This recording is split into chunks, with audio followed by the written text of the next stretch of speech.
Hi, I'm Miss Karen from the Bridgeville Public Library. I'm here today with our first video in our Feltboard Fun series from the Bridgeville and South Fayette Libraries. And these videos will go along with our Feltboard Fun kits this summer at the libraries. Today we'll be making a felt board out of a pizza box donated by Vicelli's Pizza.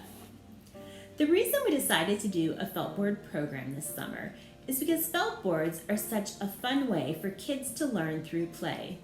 When your child plays with the manipulatives of a felt board, they can help develop their early literacy skills in many ways. When they retell a story or nursery rhyme using the pieces, they help practice their sequencing and recall and their oral language skills. And just the nursery rhymes and songs themselves help expand your child's vocabulary when they introduce them to new words.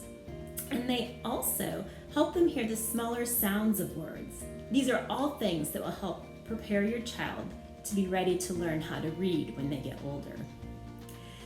So today, like I said, we'll be making our felt board. And each week after this, each video will show how to make the pieces to accompany a different nursery rhyme, a song, or the story A Dog's Colorful Day. All the supplies that you'll need will be provided in the Take and Make kits. June's kits are available now and will provide the pizza box materials as well as the pieces for the first rhyme.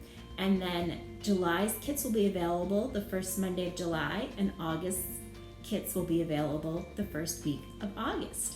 We hope that you enjoy making these felt board kits and the pieces with your family, and we hope that you have a lot of fun throughout the summer using them at home as well.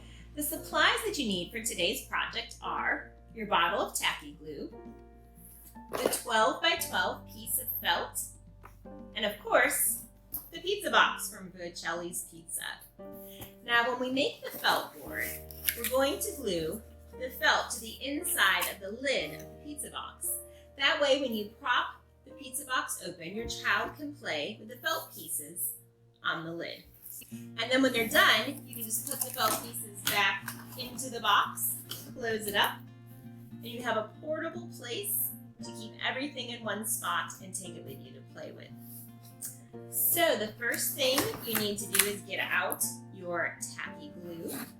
And this works well with felt, but sometimes you might need to shake it a little bit to get it out. Or you could always open the lid and use a toothpick or maybe a Q-tip to help spread the glue.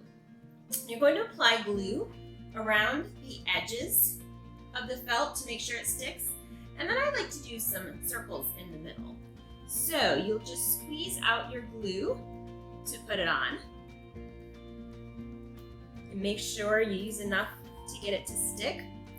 Another option might be if you have a hot glue gun at home, you could use that to attach the felt to the pizza box as well. I usually end up doing dots with my glue.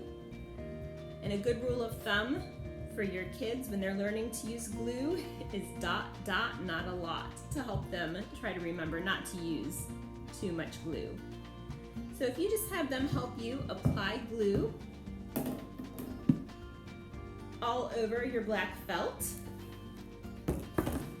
and then you can line it up with the edges of the pizza box, pull it over so it fits, and press down to smooth it on, and rub off any extra glue that will dry. And there you have your felt board pizza box. We hope you enjoyed making the pizza box today, and we look forward to our next video next week when we will be making the felt pieces for the nursery rhyme Hey Diddle Diddle. Thanks so much, and we hope to see you at the library soon. Bye.